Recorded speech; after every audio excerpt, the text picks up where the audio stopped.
Jacob wrestled with this angel. From the beginning of the night till dawn, he wrestled with this angel. What did Jacob do and say? He said to the angel, bless me. The angel said, leave me alone. He said, no, I want you to bless me. The angel said, you better leave me alone, I say. Jacob said, no, I am saying to you, you have to bless me. The angel says to him, you are not up to this word that you're asking for. Bless me. You're not big enough for this word.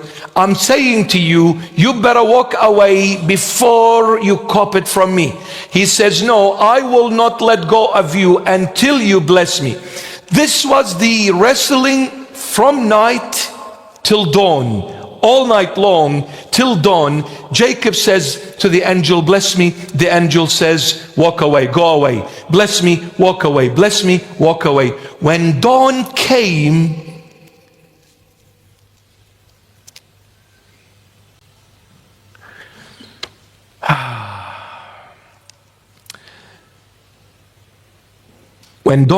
the angel touched the socket of Jacob's hip and was out of joint.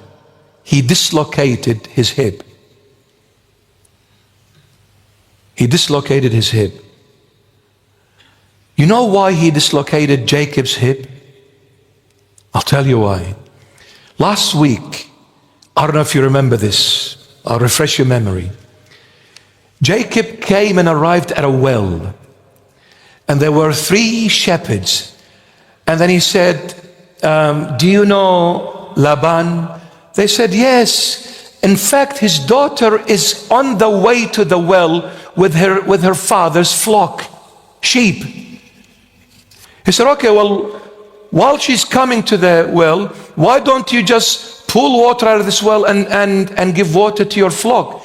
They said, there is a very large stone on the mouth of this well. It takes maybe 7 to 10 men to move it. It's too heavy. And we're only 3.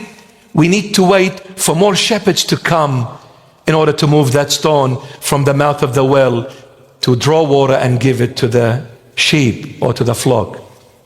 While they were talking, Rachel arrives.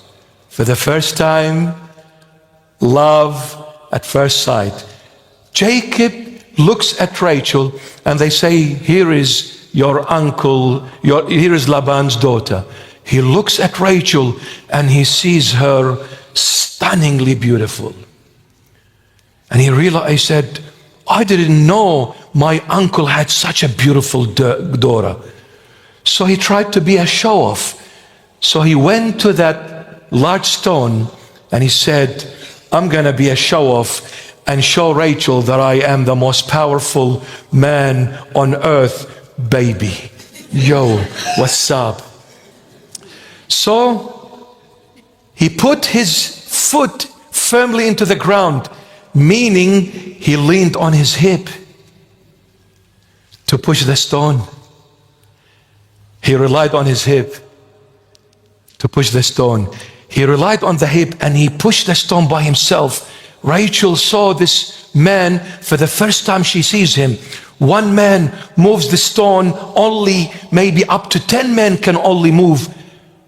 She said, whoa, who is this baby? This must be Romeo.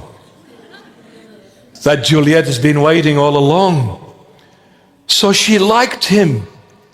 The very hip that made Rachel love Jacob, the very hip, the angel who is Jesus Christ, broke it for him.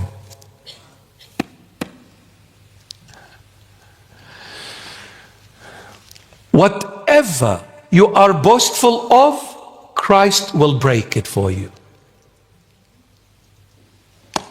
You will never succeed. You want to go and find out for yourself? Please be my guest. But let me tell you this as a pre-warning based on love. You will suffer immensely till you find out.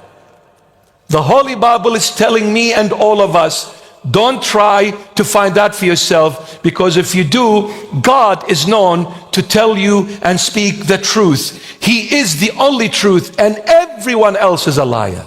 So don't ever try to say to God, you're not telling me the truth. Don't ever do that. Whatever you try to be a show-off with, God will break it for you. Jacob relied on the hip to push that stone from the mouth of the well. God dislocated that hip. Oh my goodness.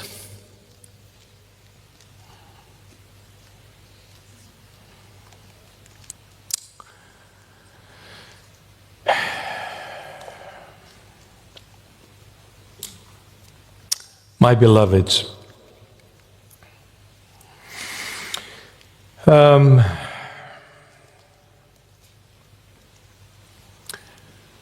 pride is one of the most, if not the most dangerous thing ever. Pride. And when I say pride, I'm talking about self-glory, self-exaltation. What made this angel, who was the highest in the angelic orders in heaven, what made the highest angelic order, this angel, to fall from the highest rank to the lowest of the lowest of the lowest, pits, was pride. This angel, who was from the rank of the cherubims, who is now called Lucifer, who is now called Satan. The reason why he fell from the highest place to the lowest place, pride engulfed him. And he said, I will take my throne above all these stars, and I'll make it equal to the throne of God. He said to God, you're God in heaven, I'll be God like you in heaven. You're a government, I'm a government, we're equal head to head. God said, there is only one I am in heaven, and there can never be another I am. If you remain in this wrongful way, you leave me no choice but to cast you out of my heaven. The angel who is spirit only,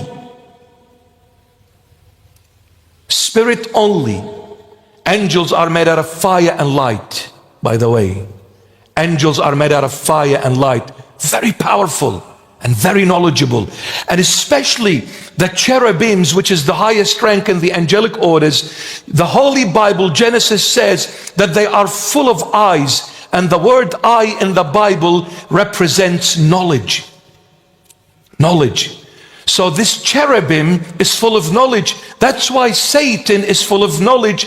We can't win against him when we do it our way. He can deceive anyone and everyone before we blink our eyes. He is too wise for us. We cannot handle him. He is too wise for us. He even deceives the elect, the Holy Bible says, meaning the saints. Only Christ was able to overcome him and crushed his head once and for all on the cross on Calvary. Only Christ did that. No one else.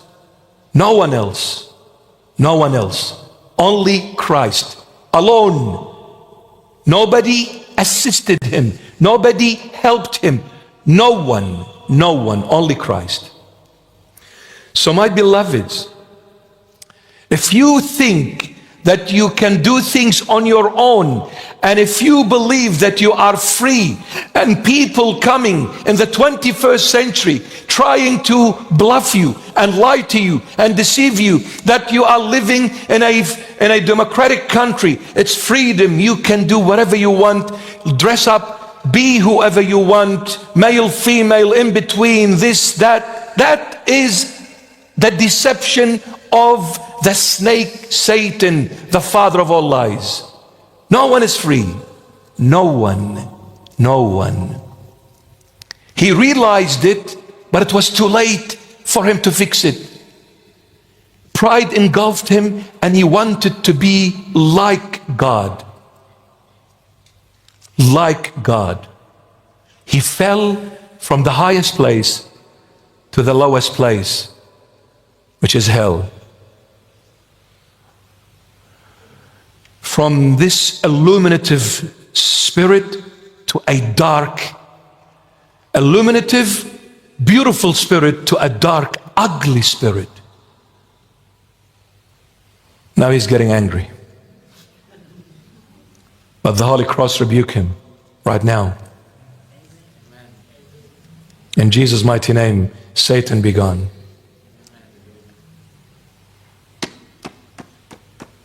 In Jesus' mighty name.